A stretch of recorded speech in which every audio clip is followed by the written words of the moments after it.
Gente interessante hoje traz duas entrevistas dentro do nosso formato. Marisa Morim, você vai entrevistar quem hoje? A minha entrevistada de hoje é a psicóloga e psicopedagoga Patrícia Mello. Nós vamos falar sobre a influência da internet nas famílias. Daqui a pouquinho. E você, Toledo, quem que você recebe hoje no Gente Interessante? O Oswaldo está aqui, eu vou conversar com ele porque ele é o organizador, o coordenador, não da semana nem do dia, mas do mês da consciência negra, que é o mês inteirinho de novembro. É Novembro Azul, mas é também de consciência negra. Nós voltamos já já. Bem, Gente Interessante está começando. Está no ar.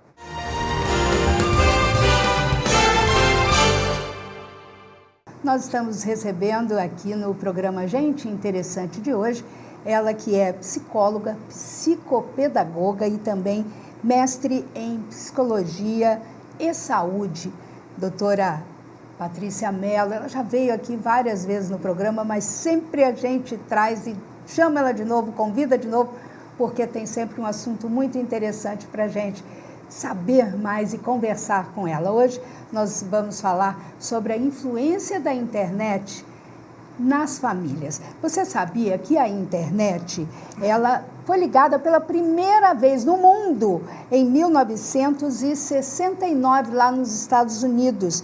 E aqui no Brasil, a internet chegou 19 anos depois, só em 1988.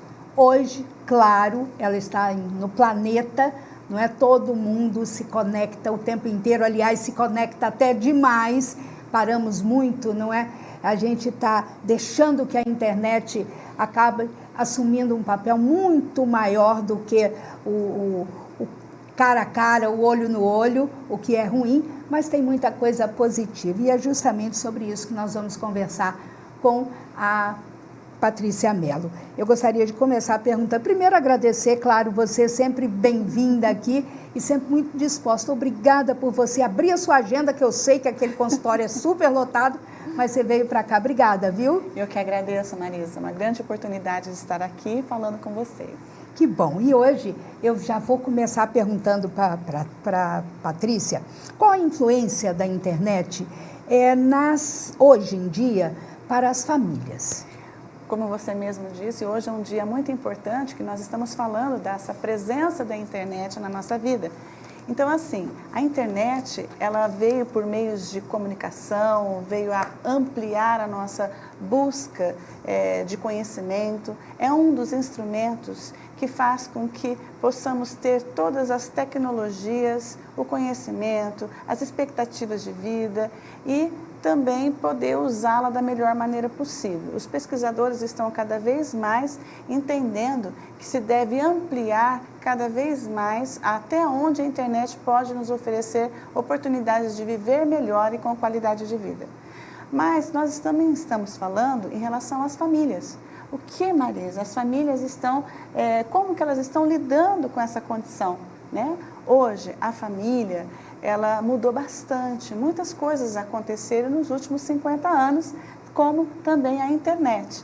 Então, veja bem, as famílias hoje são aquelas constituídas que moram juntas, aquelas que cuidam um do outro, muitas vezes não sanguíneas, mas também aquelas que dão amor, atenção e carinho, oportunidade, educação aos filhos, aos familiares.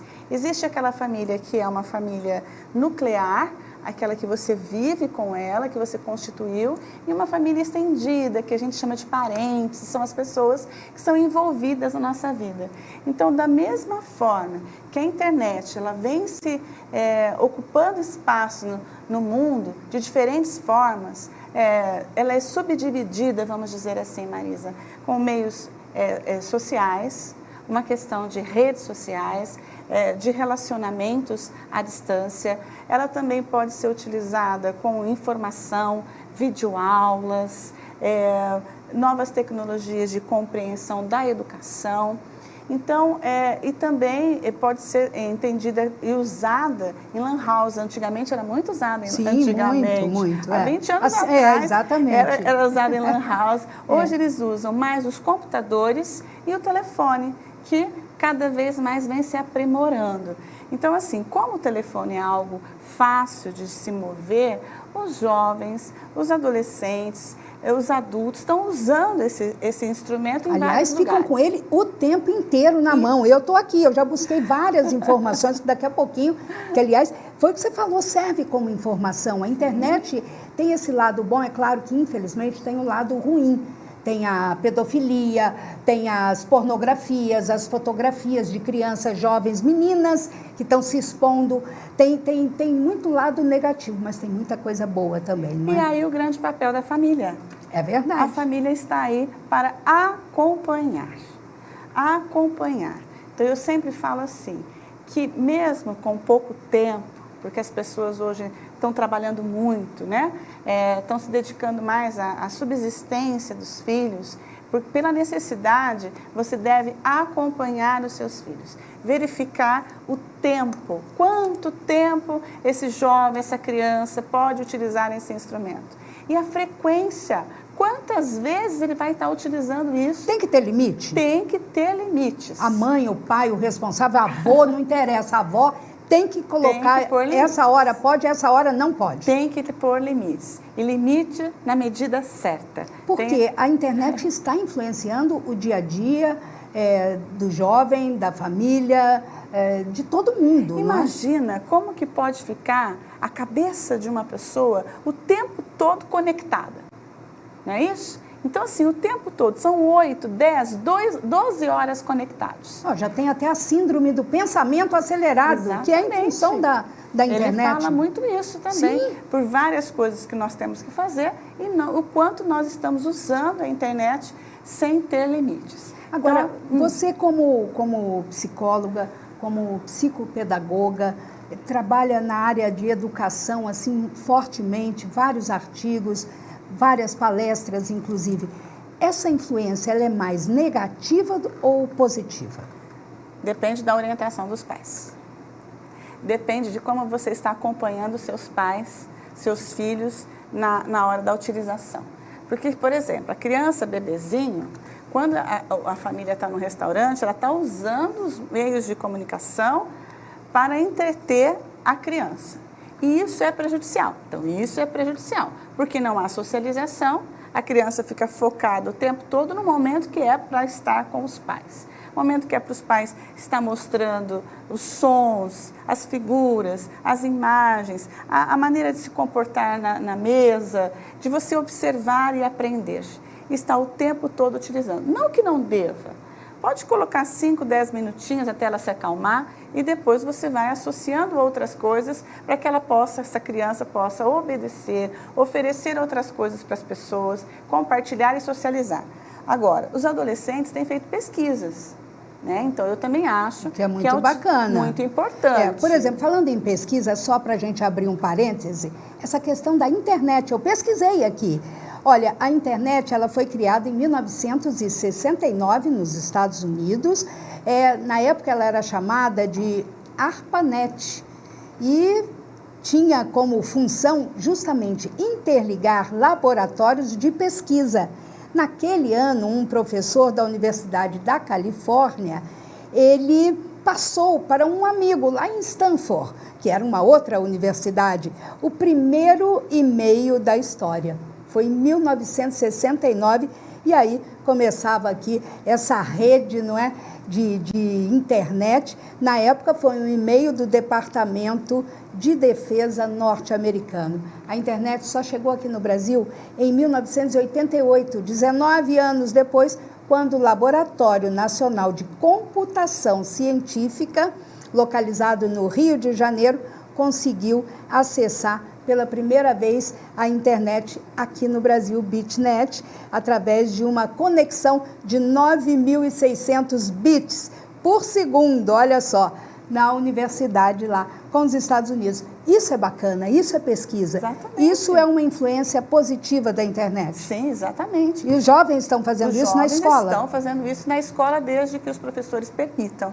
Muitos professores não sabem lidar com a internet, não têm conhecimento de conseguir isso. Não são dentro do da sala tempo da de internet, aula. tem mais Não. de 50 anos.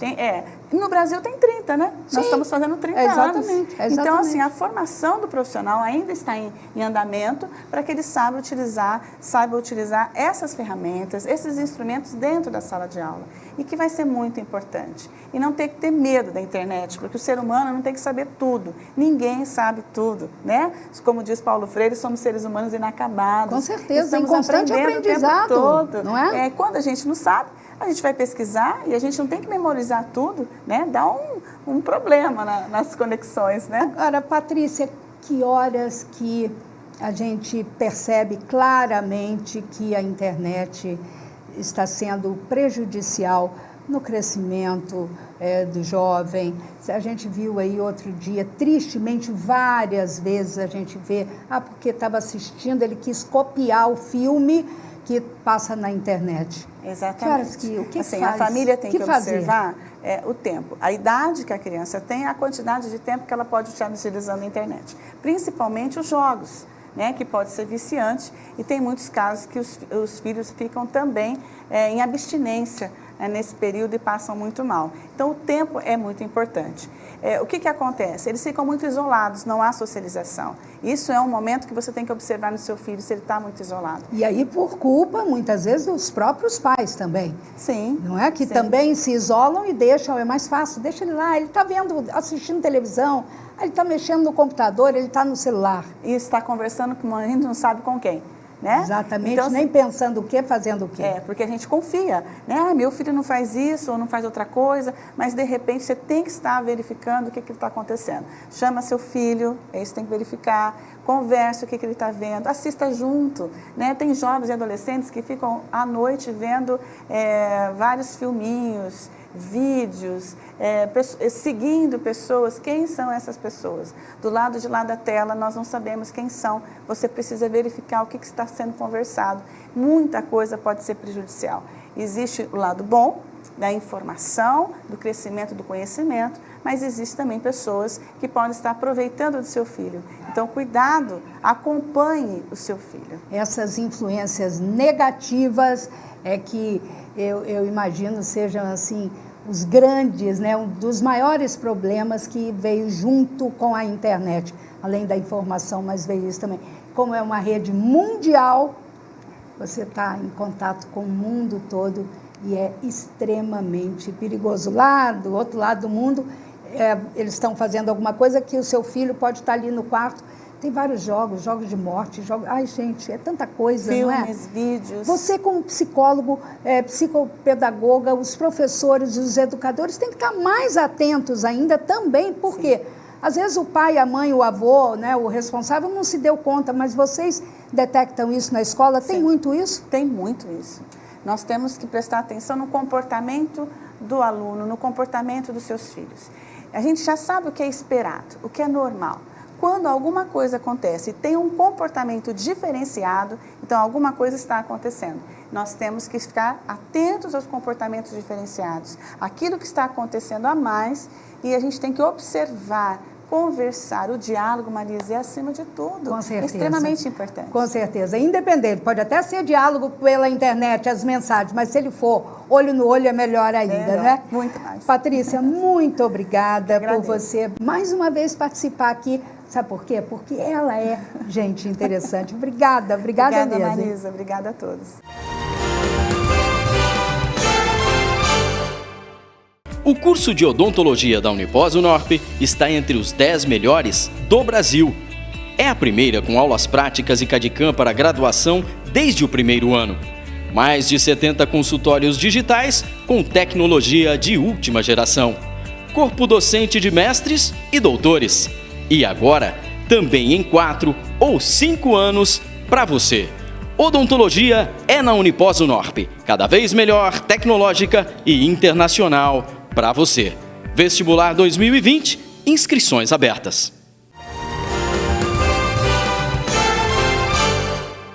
Olá, meus amigos, vocês que são parte do Gente Interessante, nós estamos aqui para conversar hoje com o Oswaldo Luiz do Nascimento, meu amigo, meu colega da Associação Comercial. Tudo bem, Oswaldo? Tudo ótimo, obrigado por me receber aqui, Roberto. Imagina, nós somos colegas da Associação Comercial. Lá, qual é a sua diretoria? Diretoria do Empreender. Do Empreender. Projeto Empreender, que congrega diversas empresas e núcleos setoriais, promovendo, então, uma discussão acerca de produtividade, aumento de produtividade nesses setores empresariais. Oswaldo, você é um cara eclético, você é um cara que discute vários assuntos, a gente percebe porque estamos juntos ali, né? E você tem uma correção na fala que é impressionante. Eu pergunto, você fez algum curso, a tua atividade exigia isso, como é que foi? Não fiz nenhum curso, obviamente, ao longo da minha carreira, eu sou engenheiro eletrônico, Roberto. E ao longo da minha carreira como executivo de multinacionais, eu tive que me relacionar com uma série de entidades, né? O que me ajudou tremendamente, né, a ganhar essa experiência e necessidade de tentar, e eu estou tentando cada vez mais, me comunicar de maneira que os outros entendam. Porque como o processo de comunicação não é aquilo que você fala, né? Mas é aquilo que os outros entendem que você fala. Você ainda está na ativa como engenheiro? Não estou mais nativo como engenheiro. Você trabalhava em empresa ou tinha atividade particular? Eu trabalhei durante quase 30 anos na IBM, aqui no Brasil e fora do Brasil também. E atualmente eu venho desenvolvendo uma série de projetos na área de capacitação profissional e projetos na área de diversidade. Como é que você foi indicado para coordenar esse mês, que agora é mês da consciência negra, não é mais dia nem semana?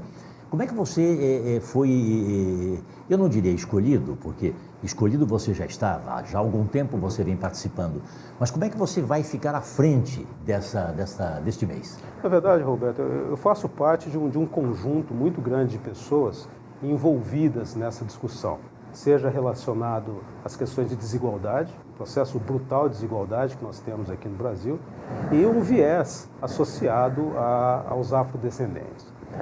Como membro da CIRP, e aqui vai talvez uma curiosidade, uma constatação, a CIRP, como você bem sabe, completou 99 anos da sua fundação, agora na semana passada, né?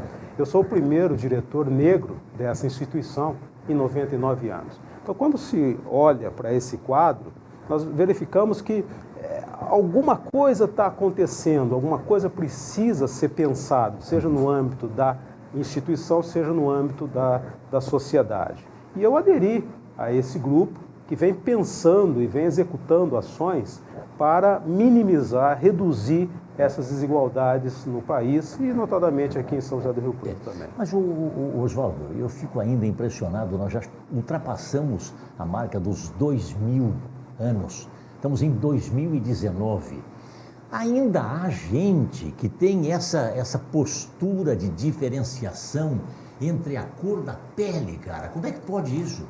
Ainda, Roberto, há de se notar que nós permanecemos um período muito longo, mais de 3 séculos, sob esse jugo do sistema escravagista aqui no Brasil, né? E nós enfrentamos ainda esses resquícios. O que deveria ser algo natural, que seria o antirracismo, se apresenta hoje, em muitas instâncias, como algo natural, que é o racismo. E o racismo, então, enquanto ideologia, ele não está exclusivamente impregnado no sistema de justiça, no sistema de segurança pública, no sistema de educação. O racismo, como uma ideologia, ele altera a maneira de ser das pessoas, a maneira pela qual as pessoas pensam e agem. Dessa forma, não bastam apenas o concurso das leis para a alteração desse quadro. Há necessidade de um processo profundo de desconstrução dessas estruturas para a construção de novos valores e assim tornar essa sociedade plural.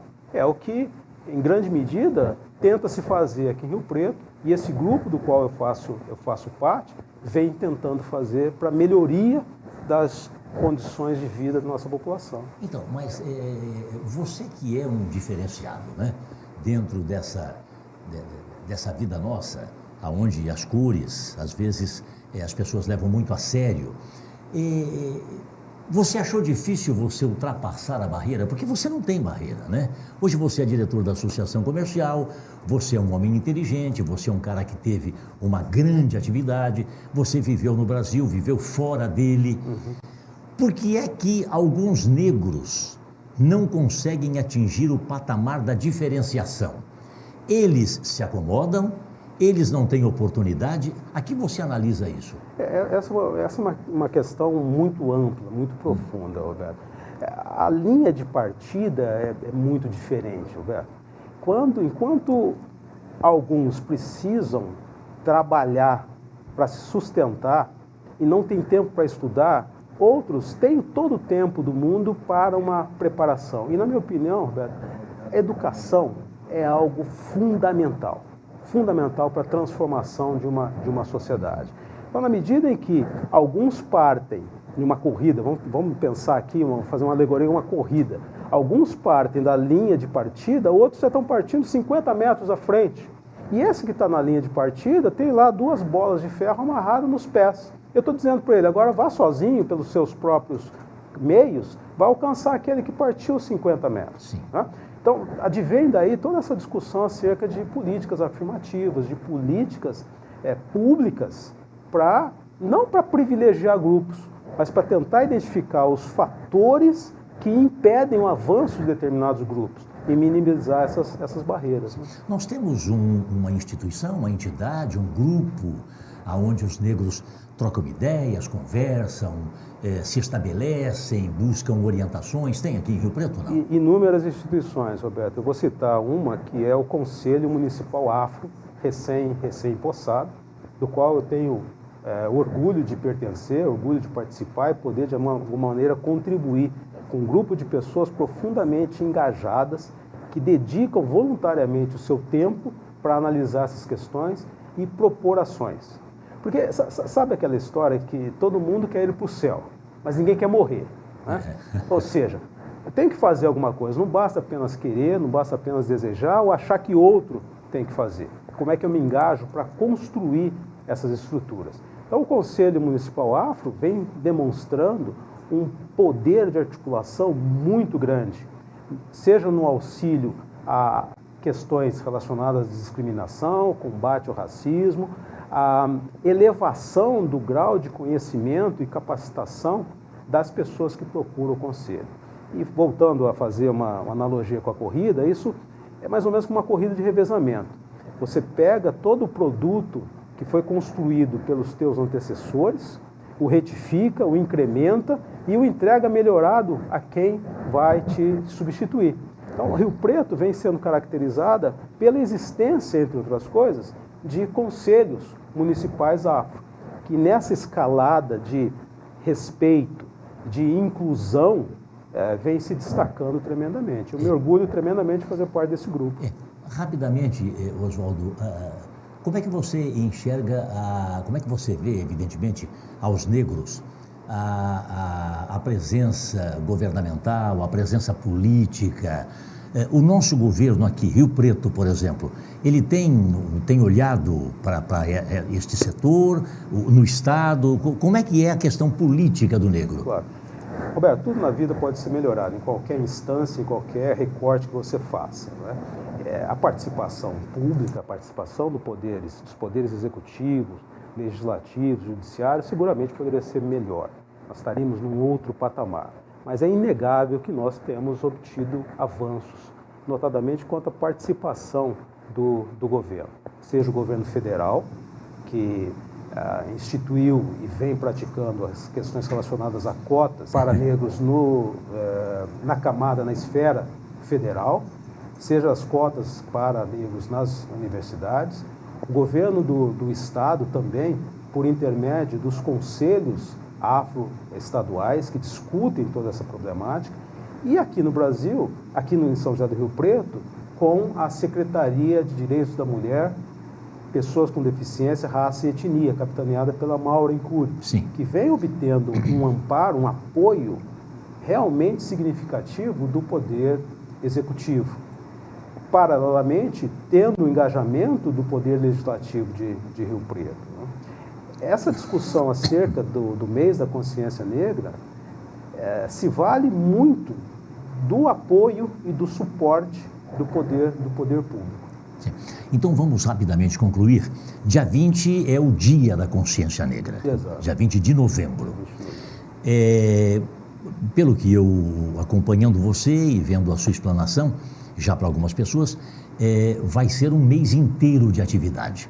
Não precisa falar das atividades porque o pessoal vai acompanhar. Sim. Mas é um mês mesmo, é feriado dia 20, o que mudou? Dia 20 não é feriado aqui em São José do Rio Preto. Para ficarmos apenas no estado de São Paulo, o estado de São Paulo tem 645 cidades. Somente 102 cidades elegeram o dia 20 como feriado. As demais 500 e tantas não elegeram o dia 20 como feriado, é o caso de São José do Rio Preto. No bojo da discussão dessa questão do feriado, estabeleceu-se que nós criaríamos em São José do Rio Preto uma Semana da Consciência Negra. Isso há um ano, em novembro de 2018, outubro de 2018, quando teve lugar essa discussão que envolveu lideranças da comunidade afrodescendente, a própria CIRP, a Câmara dos Vereadores, secretarias, sindicatos. Essa Semana da Consciência Negra, ao longo desse mês, se transformou numa plataforma muito mais ampla e mais sólida de atividades durante todo o mês de novembro. A intenção é estabelecer a perenidade dessas atividades em várias áreas, uma camada multidisciplinar que leva em consideração aspectos relacionados à cultura, aspectos relacionados ao empreendedorismo, aspectos relacionados à empregabilidade e aspectos relacionados a toda a questão envolvendo essa problemática de violência contra as mulheres. Ou seja, essa plataforma, então, Roberto, está contemplando uma série de solicitações da comunidade afrodescendente, despertando a discussão para essa problemática e propondo, que é fundamental, né? Propondo soluções para a resolução dessas atividades, minimizando o grau de desigualdade que, lamentavelmente, ainda nós temos nessa nossa sociedade. Foi um prazer tê-lo aqui. Prazer todo meu.